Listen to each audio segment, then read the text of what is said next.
친생자관계 부존재 확인의 소와 같은 신분관계 소송은 그 특성상 사실관계가 복잡하고 당사자의 주장이 감정적으로 대립하는 경우가 많습니다. 이러한 상황에서 재판부가 소송 초기에 쟁점을 명확히 하고 향후 변론 및 증거 조사를 효율적으로 진행하기 위해 발령하는 것이 바로 성명준비명령입니다. 성명준비명령이란 민사소송법상 재판장이 당사자의 주장 내용이 불명료, 불완전, 모순된 점을 지적하여 이를 명확히 하도록 설명을 요구하거나 주장을 입증할 증거 제출을 촉구하기 위해 서면으로 내리는 법원의 공식적인 명령을 의미합니다. 이는 재판장의 성명권 행사의 일환이며 변론 준비 절차의 핵심적인 과정입니다. 즉, 이 명령은 재판부가 당사자에게 기하에 주장해서 이 부분은 법리적으로 불분명하니 그 취지를 명확히 하시오, 혹은 이 주장을 입증할 객관적 자료가 부족하니 보완하시오라고 구체적으로 요구하는 절차입니다.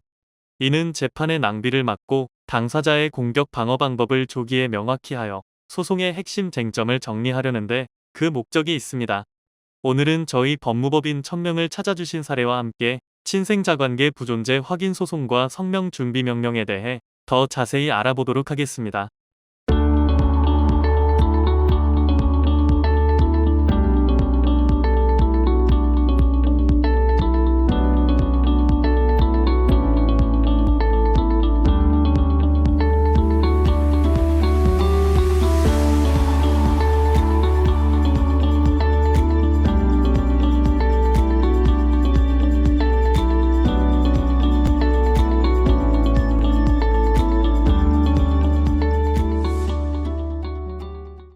친생자관계 부존재와 친생자관계 존재 소송을 진행 중인데 부존재 소송에서 성명준비명령이 떨어졌습니다. 호정모가 사망한 지 2년이 지났기에 원고들이 21년 7월 24일 이후에 호정모의 사망을 알게 되었는지에 대해 주장, 입증하라고 적혀 있습니다. 원고들은 호정모 또는 호정모의 자녀들과 연락도 안 하고 지내고 친모와 살았어서 호정모의 사망을 알게 된 건 이번에 6월 친모의 사망 이후 이 소송을 준비하면서 서류 들을 때다가 처음 알게 되었는데 이걸 어떻게 입증하고 주장해야 하는 건가요? 변호사님의 답변 부탁드립니다. 안녕하세요. 상속 전문 법무법인 1000명 경태현 대표 변호사입니다.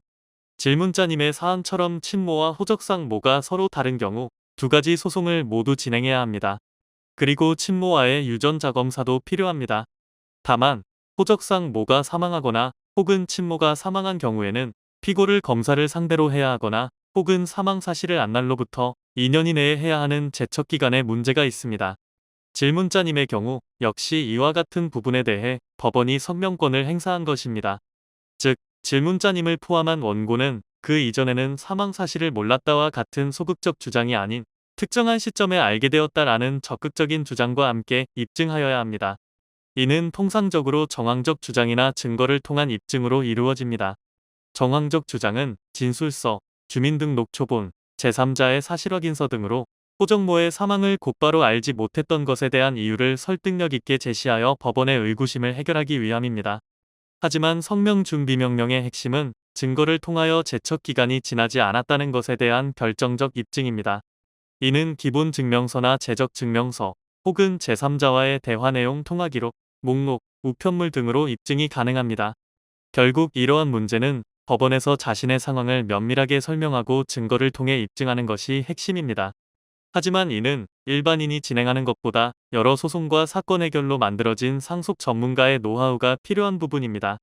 따라서 이와 같은 문제로 고민하고 계시는 분들은 저희 법무법인 1000명과 같은 상속 전문가의 도움을 받아보시길 권해드립니다.